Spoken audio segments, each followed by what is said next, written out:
जय हिंद दोस्तों, कैसे हैं आप सब? आई होप अच्छे होंगे। तो स्वागत है आपका मेरे चैनल में किया फिट में। ये पेज है थोड़ा और ये मोबाइल है, तो कुछ सर्वेज हैं मैं आपसे शेयर करने वाला हूँ। तो आज जो टॉपिक है वो थोड़ी ऑफ टॉपिक होने वाली मेरे ख्याल से, क्योंकि बात करने वाले हम कोविड-19 कोरोना जैसे कि हमारे देश में जो सिचुएशन चल रहा है उसके ऊपर। हालांकि डॉक्टर और पुलिस वाले भी सैल्यूट है गाइस इनको। बहुत सारे कुछ पुलिस वाले हैं, कुछ डॉक्टर्स हैं जो बहुत अच्छा काम कर रहे हैं। इसी बीच कुछ लोग ऐसे हैं जो धांधली कर रहे हैं बहुत ज़्यादा।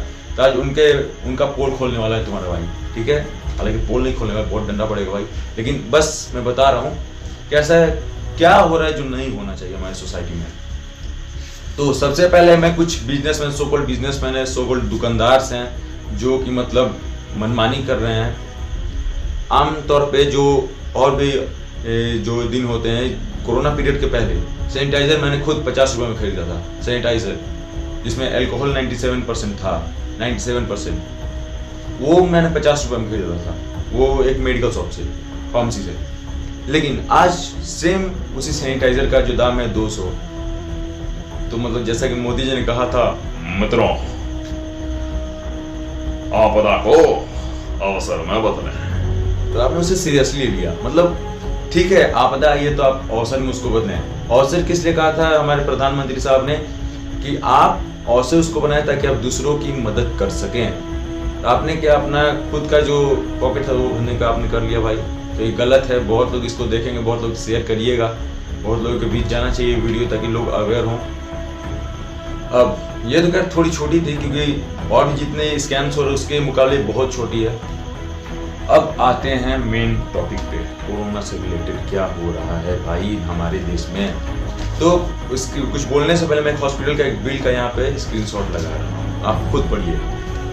मेरे पास है, मैं देख रहा हूँ कि एक पेशेंट था जिसका जो बिल था बहुत ही मनमाने बिल था भाई। देखिए मैं देख रहा हूँ वो बिल। तो इसमें देखिए कोई कोरोना का पेशेंट है तो उसे सबसे जो कंपल्सरी चीज जो होती है वो क्या होती है? मेडिसिन के अलावा कुछ नहीं, ठीक है। बेड चार्ज वो तो हमारे गवर्नमेंट के फैसिलिटीज से भी मतलब वो मिल रही है, लेकिन यहाँ पे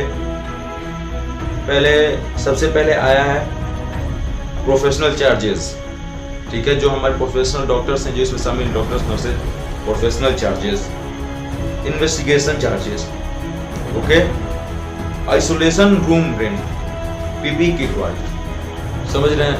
उसके लास्ट में क्या है? Pharmacy charges. फार्मेसी चार्जेस मैं छोड़ रहा हूँ। तो टोटल जो बिल बना इसका है भाई 3 लाख, एक से मुझे गिनना पड़ेगा इसमें, इसका है 3,55,595। मतलब टोटल मान के चलिए राउंड फिगर में 4 लाख, अप्रोक्स 4 लाख के करीब इसका बिल है। तो इसमें जो प्रोफेशनल चार्जेस है डॉक्टर का, तो भाई सैलरी तुम्हें मिल रही है, सैलरी मिल रही है ना, फ्री में तो काम नहीं कर रहे हो तुम, जो ऐसे ही आए बस समाज सेवा नहीं कर, तुम्हें सैलरी मिल रही है। तो फिर ये प्रोफेशनल चार्जेस लोगों से लेने की क्या जरूरत है? फायदा उठा रहे हो। दूसरा है इन्वेस्टिगेशन चार्जेस। भाई किस बात की इन्वेस्टिगेशन? वो तुम्हें पर्सनली हायर थोड़ी कर रहा है पेशेंट की, आओ भाई मुझे इन्वेस्टिगेट करो। ये तुम्हारी ड्यूटी है, तुम्हारी ड्यूटी है कि तुम आके इन्वेस्टिगेशन करो यहाँ पे। किस बात का भाई? अच्छा, isolation room rate, isolation room rate. कल को मेरे पापा बोले कि भाई बेटा तुम मेरे घर में रह रहे हो, इसका अब रेंट दो। भाई ये कोई बात हुई? ये आइसोलेशन रूम जो बनाया गया है वो उन्हीं के लिए बनाया गया है जो इससे ग्रसित हैं, और तुम उन्हीं से चार्जेस ले रहे हो, क्योंकि तुमको खुद इसके लिए तुमको ऑलरेडी तुमको पैसा मिल चुका है तुम्हें, फिर भी तुम इसे चार्ज में जोड़ रहे हो। हद है भाई। और क्या है? PP kit ward, PP kit ward, वाह, पीपी किट वार्ड भाई, इसका भी पैसा तुम गरीबों को चूस के निकाल रहे हो। जैसा कि देख रहे हो ये धांधली हुई इनकी टोटल। और हाँ, फार्मेसी का जो चार्ज वो मात्र मेडिसिन का जो चार्ज था 405 रुपए। मतलब कह सकते हैं कि उस बंदे का इलाज 405 रुपए में हो सकता है कंप्लीटली, लेकिन यहाँ पे जो बिल बन के आया है 4 लाख का। वाह वाह मेरे से वाह, मेरे देश के आपदा को अवसर में बदलने वाले लोगों। अच्छा, ये तो मैं यहाँ पे स्क्रीनशॉट लगा दिया था। अब आते हैं एक और धांधली के बारे में। इसको इसी टॉपिक पर भी बात हो रहा है कि मतलब भाई देखो, मैं बस आप लोगों को बता सकता हूँ, आगे शेयर करना आप लोगों का काम है।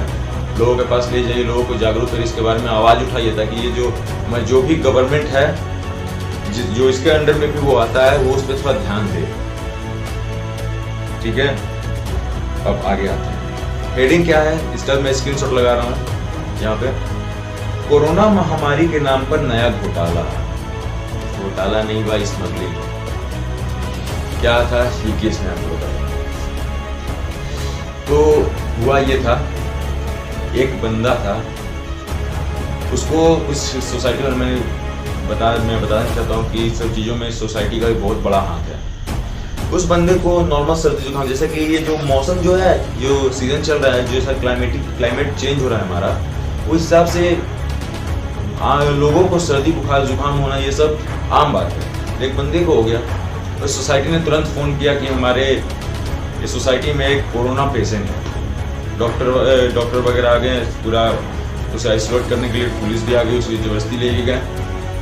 अब लेके गए वहाँ पे, तो उसका टेस्ट किया गया, 14 दिन क्वारंटाइन था, रिपोर्ट आया सब नॉर्मल था। लेकिन पता नहीं डॉक्टर के मन में क्या लालच है, उसके घर वालों को बोला कि इस बंदे को कोरोना है, क्योंकि था नहीं, कोरोना है, अब हमें इसे एडमिट करना ही पड़ेगा, इसलिए ट्रीटमेंट यहीं पे चलेगा। तो घर वालों को लगा हाँ भाई चलो ठीक है, इसलिए मेरा घर का बच्चा है तो इसका ट्रीटमेंट होना चाहिए ताकि ठीक हो जल्द से जल्द। तो ट्रीटमेंट चल रहा था, उसके 1 सप्ताह बाद उन्हें फिर से कॉल गया कि आपका बच्चा जो है। अब घर के लोग अब दुख में थे कि मेरा बच्चा मर गया, गए हॉस्पिटल में।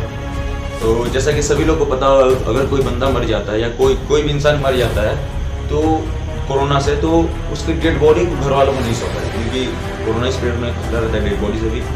तो हॉस्पिटल के अंदर, हॉस्पिटल मैनेजमेंट के अंदर कुछ होते हैं जिनके ऊपर ये रिस्पॉन्सिबिलिटी होती है कि वो डेड बॉडी को ठिकाने लगाए। अगर कोई मुसलमान है तो उसको दफनाए, और कोई हिंदू है तो उसको जलाए, या फिर दोनों को जलाए, ऐसा कुछ होता है। तो उन्होंने कहा कि ठीक है भाई, लेकिन मुझे आखिरी बार दिखा दो, जो जला लिया तो हॉस्पिटल वाले काम करेंगे। लेकिन नहीं, हम नहीं दिखा सकते।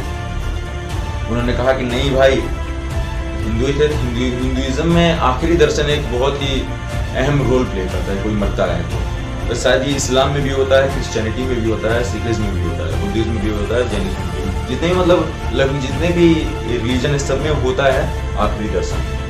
उन्होंने जबरदस्ती कहा कि नहीं मुझे देखना है। उन्होंने पहले तो बहुत मना किया, फोर्स किया। तो इन्होंने पुलिस से कहा कि ठीक है हम दूर से ही देखेंगे, पहले हमें दिखाओ। भाई वो बंदे की हाइट थी अप्रॉक्स 6 फीट, लेकिन जब दिखाया गया तो 5 फीट की वो पोटली थी। सोचो, तो घर वालों को देख के दिमाग फटा, बोला कि अरे भाई हमारे घर का जो बच्चा था वो 6 फीट का था, ये 5 फीट की पोटली दिखा रहे हो। 5 फीट में नहीं, 4 फीट की थी। तो उन्होंने कहा कि नहीं, या तो ये कोई और है या फिर कुछ गड़बड़ है। तो उन्होंने पुलिस से कहा कि जबरदस्ती बोला कि हमें देखना है। और पुलिस वाले भी बोले कि ठीक है भाई चलो देख लो, सेफ्टी के साथ उन्हें भी पीपी किट पहनाया गया और बोला गया कि चलो देखो। देखा भाई, जब गठली खोला गया तो सिर्फ वहाँ पे मांस और चमड़ी थी और हड्डी थी। इंटरनल ऑर्गन जो होती है वो कुछ नहीं था वहाँ पे। इंटरनल ऑर्गन का क्या हुआ भाई, कोरोना खा गया। जहाँ तक मुझे पता है कि वो बस वीक करता है लेकिन खाता नहीं है, लेकिन कहाँ गया। तो मतलब ये धांधली हो रही है। इसके बारे में मुझे 1 सप्ताह पहले मैं वीडियो बनाने वाला था, लेकिन कुछ कारण से नहीं बना पाया, क्योंकि इसके पहले एक वीडियो डाला था मैंने, उसके वजह से। तो लेकिन ये हालांकि ये पहले मुझे बनाना चाहिए था।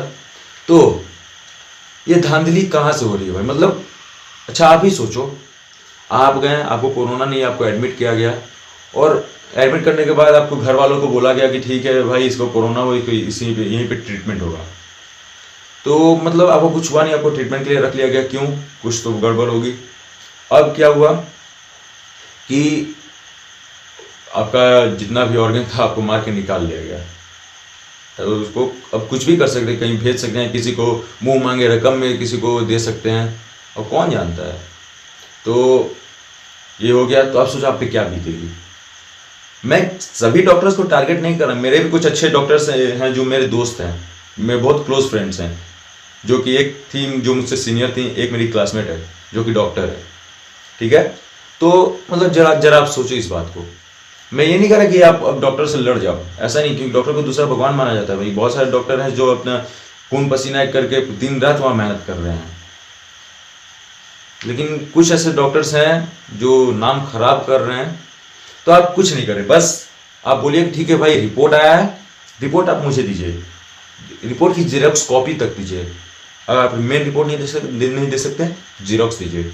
अब उस जेरॉक्स को कोई अपने ट्रस्टवर्दी जो भी आपके जो डॉक्टर होंगे उनसे दिखाइए, क्या ऐसा कुछ सिम्टम्स है उसका या नहीं। अगर नहीं है तो वो कैसे रख सकते हैं, ठीक है। या फिर आप उसका टेस्ट दोबारा आप उससे सैंपल मांगे और बोले कि नहीं ठीक है हम इसे अपने हॉस्पिटल अपने डॉक्टर से जिस पे मुझे भरोसा है मैं उससे कराऊंगा, आप वहाँ पे टेस्ट कराएं, ये भी तो हो सकता है, पॉसिबल है। तो मतलब आप अगर ऐसे जागरूक रहेंगे तो मैं बार बार ये जागरूक क्यों, आपको देखिए सोसाइटी में बहुत पावर होती है, वो चाहे तो किसी को बना सकती है किसी को बिगाड़ सकती है। मैं भी जैसे यूट्यूब पे आया हूँ तो मैं सोसाइटी के लिए ही आया हूँ, सोसाइटी के वजह से ही आया हूँ, ठीक है। तो आप जागरूक, आप आवाज़ उठाइए ताकि गवर्नमेंट तक ये पहुँचे कि अब ना जाने कितने यहाँ पे ऐसी हुई होंगी ऐसी घटनाएं जो लोगों को पता भी नहीं कि ऑर्गन निकाल लिया होगा, बाकी जो बचा उसको काला चोर ले गया, समझ रहे हो। तो आप लोगों को समझना ही है, आप लोग इनको बोलें, आप ये बात उठाएं, आपके जो नॉर्मल जो डीएम हैं उन तक ये बात पहुँचाए, वो अपने ऊपर पहुँचाएंगे, वो अपने ऊपर ऐसे करते करते जो केंद्र में बैठी है सरकार उस तक ये बात जाएगी, वो लोग बोलेंगे, तब ये ऐसा कुछ होगा कि ठीक है 10 मिनट की दूरी से कांच के अंदर से भाई मुझे दिखा दो, लेकिन अपने घर के जो परिवार के जो मेंबर है उसका डेड बॉडी मुझे एटलीस्ट दिखाओ, एटलीस्ट मुझे दिखाओ उसकी डेड बॉडी, ओके। बहुत तो और सॉरी मेरे कैमरामैन जो था वो कुछ बोल रहा था, ठीक है भाई बाद में बात करते हैं इसके बारे में, अभी तो वीडियो कंप्लीट कर लो, इसको हटाओ पहले, ठीक है।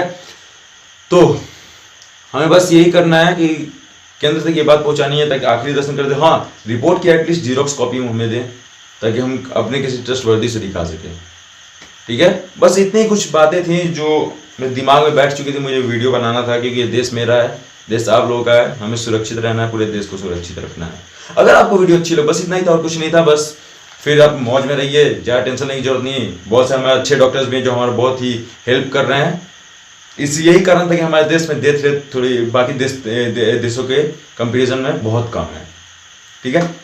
हालांकि रिपोर्ट आई है कि मतलब 12 लाख लोगों की रिपोर्ट आई है, 8 लाख रिकवर हो गए हैं भाई, बाकी उसके बाद अप्रोक्स में बता रहा हूँ लगभग, जहाँ जब मैं ये वीडियो बना रहा तभी नहीं है, और बाकी जो 4 लाख उसमें कुछ मरे हैं या कुछ अभी ट्रीटमेंट में चल रहे हैं। तो घबराने की जरूरत नहीं है, खुश रहें, सबके साथ रहें, ठीक है। जैसे कीड़ा उड़ने लगा, ठीक है, बरसात का मौसम में तो कीड़ा आ जाते हैं, तो आप खुश रहिए, लोगों को भी खुश रहिए, खुश रहना कहा जाता है कि happiness is the biggest cure, okay.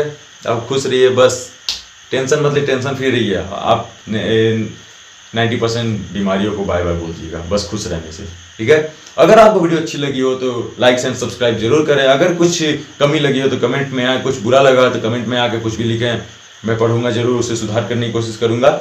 और देखते रहिए मेरे चैनल को, वीडियो को शेयर जरूर करें, सब्सक्राइब लाल बटन भाई ठप्पा जरूर मार देना उस पर, ठीक है। बने रहिए मेरे साथ, देखते रहिए मेरे चैनल को, मेक इंडिया फिट। जय हिंद दोस्तों।